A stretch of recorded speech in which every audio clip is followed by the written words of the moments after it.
20 years ago, the Maker prevented a radioactive spider from biting a young Peter Parker. He likewise prevented the creation of any other superheroes and formed a secret council to rule the world from the shadows. 2 months ago, Peter Parker, now a married father of two, allowed a radioactive spider to bite him after Tony Stark sent Peter a Picotech suit, the spider, and warnings of the Maker's Council. Since then, Peter has used his incredible new abilities to pursue the truth of the world, while his uncle, Ben Parker, pursues it through investigative journalism after leaving the corrupt Daily Bugle owned by Wilson Fisk. The one hitch in Peter's heroism? His daughter, May Parker, has discovered his secret identity. Ooh-wee, Shaw. We are cooking, and we're talking about Ultimate Spider-Man issue number 3. Today we have our very first time for Super Tim joining us to talk about Spider-Man. He's always talking Bad Batch with me over on our Trust in the Force channel, but he's also talked Power Rangers. He's our Power Ranger expert, but he's here to talk Spider-Man. Tim, how are you doing today? Good. Even though I'm a Power Rangers expert, my head is still attached to my body. Oh, okay. All right.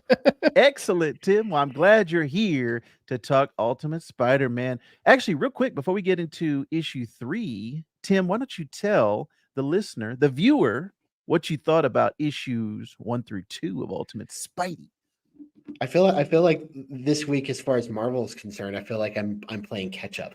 Yes, but I have been reading every month this book, because about a few like when it was announced that the Ultimate stuff was happening, and they announced Jonathan Hickman as doing Ultimate Spider-Man, I'm like, well, I don't even have to know what it's about. I'm just going to read it. And then when I heard, because I loved his Avengers run, I loved his Fantastic Four run, beautiful stuff. I actually wrote a Fantastic Four, the first act of his Fantastic Four screenplay, for a class. Which, by the way, I've read, and it's great. It's really great. I've read it, and I give Tim kudos. Real, and it's spectacular. Yeah, I want to see it's it fantastic. Happen. It's fantastic. It's fanforstic. Yeah. Let's not talk about that. But it was inspired by Hickman and Slott's run on Fantastic Four, because I love both those runs, respectively. And so I was like, I don't care what it's about. And then when I heard it was about a Spider-Man married with children story, which that's the title of the first volume. They just released that. That's the title of the first volume, is Married with Children. And so when I heard that, like, well, that just sounds interesting. Sounds like something I could relate to. And I was not disappointed, because you guys touched on this, like all the things that they've been doing with Spider-Man, and him coming late to the game. It's just been fantastic. It's just been amazing. I love the bromance between Uncle Ben and Jameson. And this month did not disappoint in that regard at all. And I've been loving the mystery of who this new Green Goblin is. I mean, we get more of that this month, and we'll talk about that later in a bit. But finally. Exactly. And this book has just been on fire. It has been cooking, so to speak. Yes. It's just been great. It's just been great. I've been not disappointed, nor should we be, by Hickman, because he's amazing. I just barely read his Secret Wars book last week. Wow. And that was fantastic. Yeah. And I didn't even know the Maker was around back then. Yes. I think I knew it, but I forgot about it. But so seeing him again in that context was really cool. And so knowing he's been up to his old tricks. Yeah. He's still around. Yeah. All right, so let's get into issue 3, the newest issue, which came out this week, Ultimate Spider-Man. Shav, what are your initial thoughts? Another banger. Yeah, it's so good. It's they are, from the aspect of like panel real estate, every panel has purpose. The pacing of every issue is on point. There is a fair amount of action in every issue, while there's still a fair amount of the daily life and interactions with people and human like qualities that you would expect, because a Spider-Man comic isn't a Spider-Man comic unless there's equal representation by Peter Parker or whoever is donning the suit, right? Like that's just as important. For some other heroes, it's not like that. Like it's more about them as a hero. But when it's Peter Parker, it's especially now, it's about him, his relationships with Mary Jane, his relationships with his daughter May, with his relationships with Ben and J. Jonah Jameson, and then as well, like how he's figuring out what it means to be a hero in the city and what's involved with that, because he has no no training at this point. He's kind of just flying blind a little bit and making mistakes and everything. And I think they're just nailing it. They're nailing it with this comic, and it's definitely one of my favorites that I've been reading this year for sure. Yeah, this is my current favorite comic book that is coming out each week, because Saga is still on a break and it's been on a hiatus for I don't know how long. But have you read that one, Tim? Saga? I've not. I think I started it a while ago. That's, I mean, that one's got it's graphic for sure, but it's an excellent story. And if you can stomach the graphic element, then I think you'd love it, because it really stands apart as one of the premier. I don't want to call it a comic book, because it's more than that. It's a story. Sure. One of the premier stories that is represented in comic books to this day. Oh yeah, 100%. I'm thankful to Becker for showing me it. Yes. Written by Brian K. Vaughan, my favorite comic book writer. But I think Ultimate Spider-Man is taking its place right now on the top of my stack. As soon as this comic comes out, everything else gets pushed to the side. I have to read Ultimate Spider-Man. The kid doesn't get his breakfast. Sorry, Ezra. I can't feed you right now. I have to read Ultimate Spider-Man. Yes. But yeah, everything Shoff said, I echo. The storylines that are kind of interweaving between each other, there is not a single one that I'm not interested in.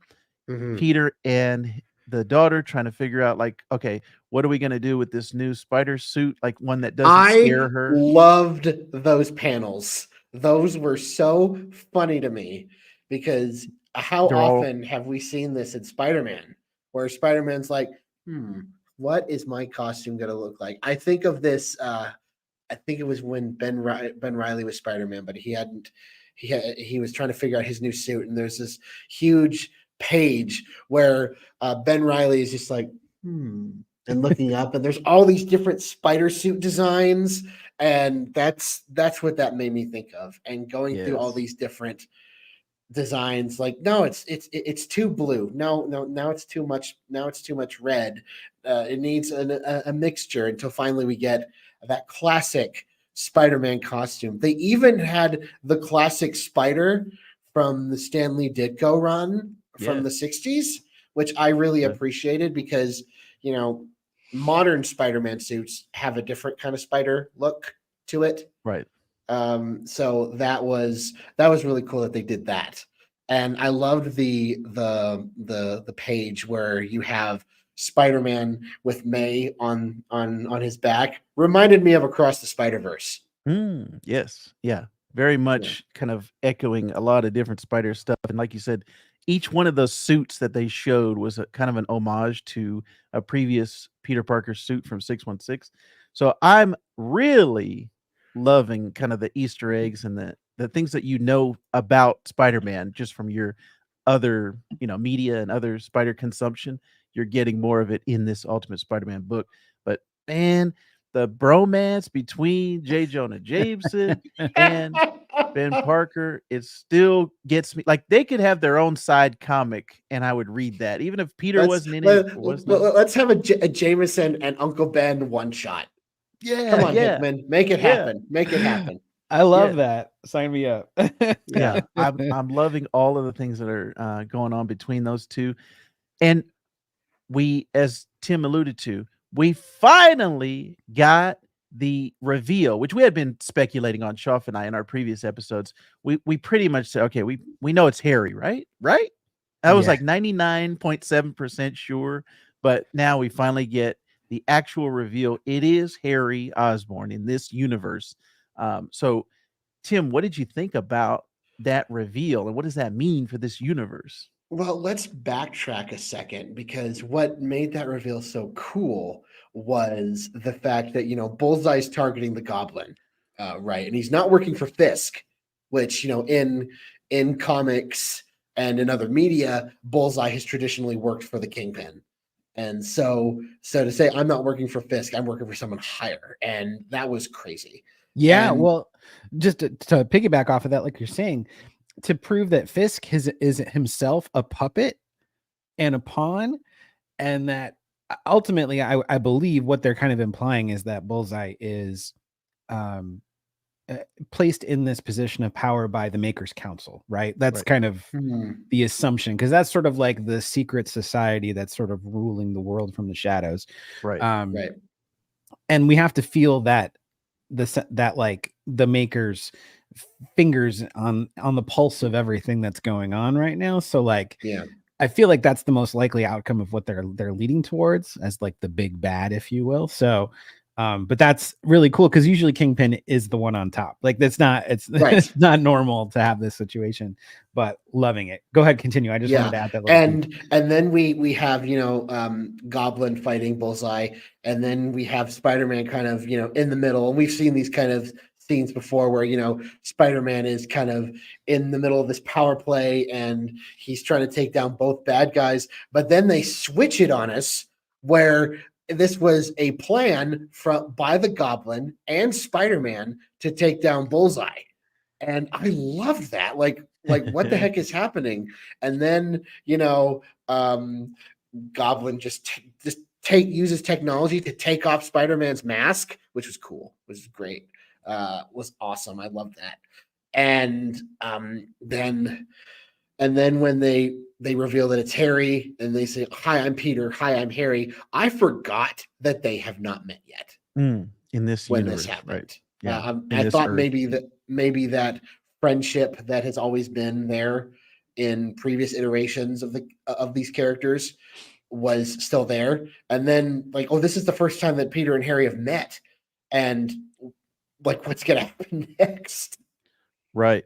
Well, when he did that about the taking the mask off, for a second, I thought it could be Tony. For a second, I was like, wait a minute, he's got access to that proprietary Right. technology, and how does he know that it was even there? So he must have something in the Goblin mask that says, okay, it identifies that technology. But hopefully, we get a little bit more about that backstory. Maybe Harry Well, worked because with. we've seen, and you pointed this out to me, but we've seen that the Goblin suit is Stark Tech, is half Right. Oscorp, half Stark Tech. So, and since Tony Stark sent Peter the suit, it would make sense that it's basically the same technology. So, Right. yeah, Well, I wonder, like, how is he connected to Tony Stark? Because Tony is somewhere in the future. He's coming back. We don't know what that whole interplay is going to be. But man, I love the Pico suit. I love all of the nanotechnology. Seeing it on Spider Man instead of on Iron Man is very interesting to me. Being able to just, all right, kind of like the symbiote suit, like we talked about, it can form whatever and do whatever. But Schaff and I had talked in a previous episode. They've shown panels or covers from upcoming issues where the suit is torn, like it's cloth Hmm. material. So I don't know how that's going to play out in Yeah. the Pico suit universe. But again, Schaff and I talked about, we knew we were getting the classic red and blue. Just how long was it going to be? Issue 3 is where we finally Yeah. get the reveal. So, One thing Schaff, I noticed about the presentation of Peter Parker in this, because we know that when he dons the suit, when he's Spider-Man, he's always very quippy, right? He's always got a one-liner, some kind of zinger to throw out to the baddie that he's fighting. But usually Peter Parker is not the same. Like he doesn't also have those zingers too. It's the confidence from the suit Right. is then like Right. propels him to be that authentic, like snappy dude. But in this particular series, Peter Parker, who has grown up and has the confidence of, a man 20 years older, is quippy outside of the suit as well. Like in his interactions with Ben Parker and J. Jonah Jameson, he's like razzing him for like the state of their office, and then he brings that. It no longer looks like crap because it's got flowers in it now. Right. He's like, he says, and I think that has to do with the fact that because you guys know this, when you have kids and when you are dealing with the crap that you deal with as a father and as a spouse, you have to use humor to deflect all that stuff. So I think that has definitely played a factor in the fact that Peter is more quippy as Peter and not so much. I mean, he's still quippy as Spider-Man, but not as much. So I think that has to do with it a little bit. Or it's just not as noticeable that he's doing it as Spider-Man because he's consistent throughout the issue, regardless of what he's wearing. That too. But it's a nice change. There's just these subtle things that Hickman has done to really kind of reinvent what we know of the character. And that's fun too, because I mean, there's so much Spider-Man out there, so many iterations. And if you're not like actively following the Amazing Run or Friendly Neighborhood or whatever else, like it could be kind of confusing. So I think this is a great way to sort of differentiate from what's out there. Yeah. Tim, you're there's so much. There's so much. I was just about to say, there's so much Spider content out there right now. I mean, they just barely came out with Web of Spider-Man. That is the preview of all the Spider content that's going to come this year. And I'm in the midst of reading Dan Slott's current Superior Spider-Man run, and that's been fun. I'm about to pick up Spider-Boy, and that's going to be different. The Amazing Spider-Man run by Zeb Wells is different from this, but it's still giving us that Spider flair. It's still giving us that a different piece of the character. Yeah, and that's just been fun. That's just been fun. Yeah, and 100%. I have enjoyed this book because we know so much about Spider-Man from over his how many years has it been? Like 70 years, maybe. I don't know. I have to think like 60. Yeah, math's not. It's wild how long Spider-Man has been kind of relevant in our culture, but. Mm-hmm. Much like the X-Men, which we just talked about, X-Men 97 yesterday. It's in our feed. If you haven't checked it out, check out all of our reviews of X-Men 97. But the X-Men universe can kind of exist on its own. There's so many spin-offs, so many tie-ins. Yeah. Spider-Man's the same way. There's all these different books that are coming out right now. And Ultimate feels fresh. It feels new. It feels like something that you can give to somebody and say, here, this is the current thing to read for Spider-Man. So I'm really enjoying it. I did want to talk about the Bullseye kind of Spider-Man Bullseye fight that we get in this issue, and really the intensity of Bullseye coming through of like, man, this guy's he's going to be a difficult person to take out. They had to team up in order to take him out. It wasn't just Spider-Man or just the Goblin. The fact that Tim alluded to earlier, them teaming up. And Daredevil's not around, so right. He's a priest. So he can't take him down. Yeah, right. He's a priest now. Yes. And Jeremy always pointing out these great facts. So thank you, Jeremy, for that. That was excellent. I think Peter Parker's kind of struggle of he's always that Parker luck. He's always down on his luck, whether it's with relationships or his job. In this Ultimate universe, he's really got it all. He's got the good job. He's got the wife. Yeah. He's got 2 kids. And now I wonder if introducing Spider-Man into the mix is going to make all that go away. That is his marriage going to crumble? Is his relationship with his kids going to take a back seat because of Spider-Man? We will see. That's going to be very interesting to see how Hickman plays with that. I saw, I think it was an article, but it mentioned that this next issue 4, is going to introduce the Ultimate version of Gwen Stacy. So who knows what that's going to do, if there's going to, create some sort of a triangle of sorts. Also, it looks like for the cover of the fourth issue, it shows a bunch of various newspapers. There's the Bulletin, the Bugle, and then whatever the newspaper is that Ben Parker and J. Jonah Jameson are making on their own. I'm sure by the fourth issue we'll find out whatever they've decided to call their newspaper. And they'll have a budget. The what? And they'll have a budget. And they'll have a budget. Yeah, they got a budget. But you can tell, like in the focus of the paper that Ben Parker is writing, it's an expose about who is Spider-Man, whereas the other ones are focused on a Goblin attack, and then the Bulletin is talking about a Roxxon situation. So maybe Roxxon will factor into this some more in the next issue. But just very exciting. The world just keeps getting a little bit bigger each time. Yeah. So. I'm very interested to see how this plays out. It's like I really, man, I'm chomping at the bit at the end of each issue, and I'm like, man, I want more. But I know I shouldn't. I want more of this. And these little bite-sized pieces, it's almost, I wish it was a binge thing where I could read the whole story all at once, because the way that everything is playing out, it's just nothing feels boring to me. Nothing feels slow. It's like, man, each issue, I go through, I fly through each issue, and I'm like, man, this is really cooking. I think there's some really good stuff that's coming out right now. Is there any specifics about this issue that kind of stood out to you of, man, I didn't think that they were going to go in that direction? Or are you guys just kind of here for the ride? Like, how are you? I am here for the ride, but I think the friendship and partnership between Spider-Man and the Green Goblin is very interesting to me. Right. Because, Peter and Harry were friends first. And now it's Spider-Man and the Goblin first. So it's kind of switching it. And so I'm just very interested to see how that's going to play out. And like you said, Vector, seeing how Spider-Man is going to interfere with Peter Parker's, I don't want to say perfect life, but I mean, it's pretty good. I mean, he's a photographer for the Bugle. He's got a healthy marriage with MJ. He's got 2 kids. I'm interested to see where because, we have to have drama at some point with this Spider-Man thing. Yeah. So, because that's where it comes from. Well, she doesn't know anything about the Spider-Man aspect. Yeah. Of it, so not super healthy. No.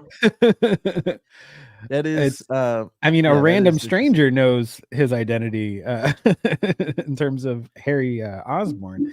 And then, of course, you've got the dynamic of his daughter knowing something that his wife doesn't, which isn't terrible, but that's a weird dynamic to have. So, and that could also put him at odds with his son, too, because his son isn't in on it, and therefore he'll feel left out, isolated. And there's going to be this, like, as you could see in this issue, there was the 2 and 2. It was like they were going separate ways, Right. So I think that could turn into a bit of a divide and a chasm between. They kind of like hit on it at the beginning of the issue. Yeah. Where MJ and is Ben the name? What's the name of the son? I can't remember. See, we don't even remember. I can't remember. But maybe it's Richard. Oh yeah, it is Richard. It is yes. Richard. You're right. Yeah. You're right. So we have Richard and MJ in one corner, and then Peter and May sitting on the couch together. So they're obviously playing with that divide a little bit. So maybe there's going to be something more to that. Also, side note, Shaw said Chasm. That is currently Ben Reilly, the clone of Spider-Man. He's going by Chasm right now, and his costume is like purple and green. I don't know what they're doing with Ben Reilly. That's very strange to me, but the costume is cool. The name, the costume is cool. Yeah, the costume. I'd like cool. to see that. He was part of the Dark Web Spider-Man storyline from a couple of years ago. Also, Madeline Pryor. The last Chasm. If you're reading, Amazing Spider-Man, that's the current thing that's happening. I think this is going to be interesting to see how they bring in all these other Spider people. But the biggest question, Shaw, we got to ask, is he going to keep the beard? Is that going to survive? Is the marriage going to survive? We don't care about that. Are the kids going to survive? No, it's the beard, Shaw. Yeah. That's the Peter beard. If he's smart, he'll keep it. If he's smart, he'll keep it. I mean, it does set him apart. Like if you instantly see that image of Peter with the beard, you're like, oh, that's Ultimate Spider-Man. It's just like with the video game Spider-Man having the white spider. you're like, oh, okay, I instantly know Yeah. where that's from. So it does. Yeah. It's like a nice Not only does he signifier. have the beard, but he's also got the glasses too. Oh, right. Yeah. Kind of, and So that that signifies an separates him older too. Peter. Yeah, Right. and Yeah. that separates him and It's makes him it's look a super little. convenient that the Pico suit just rearranges his hair in a really nice way when it comes off of his head, instead of it just Yeah. being like this like matted thing Right. stuck to it. You know, like when you take Well, off your hat. it's not really a hat, so Right, but like when you take off a hat, like you've got hat head. Like, you know, like that's just how Sure. it is. Like if you were to take off your Spider-Man mask, you should probably have Spider-Man head, you know, like which is well, Yeah. it's like Kylo Ren's mask in The Force Awakens when he took it off. It was just his hair was all perfectly coiffed. And Yes. I'm like, man, I need to figure out that's the way to do it. When I take off this It hat, is. you don't want to see what it looks like underneath here. We need some I'm wearing a Pico hat on hats, purpose. Shaw. Yeah. It's early. Pico hats. The That's Pico hat. that's what Vactor's hat is. It's Pico. P for Pico. Oh, yeah, that's what that yeah, stands it's not for. pirates. I got a Pico hat. But man, we are having a blast with Ultimate Spider-Man. I hope you are too. If you're not checking it out, definitely pick up Ultimate Spider-Man from Marvel right now. It's one of the best things that's coming out, and we are loving it. I'm loving this conversation that we're having, and I really want to see where this is going. I just can't wait. Like I said, each week, I just want a new issue. So we are having a blast, boys. Join us again next time as we talk Ultimate Spider-Man issue number 4. But we'd love to hear your comments and your thoughts on how is this run shaping up for you so far. It feels like we're kind of like maybe in between the first volume. We're like a halfway there of a 6-issue run. So we'll see what's going on coming up with Jonathan Hickman and Marco Cicchetto as they Great continue art. Great to work art. their magic on here. Any closing thoughts, Shaw, before we get out of here? Just that Ultimate Spider-Man is tingling my arachnads. Oh, wow.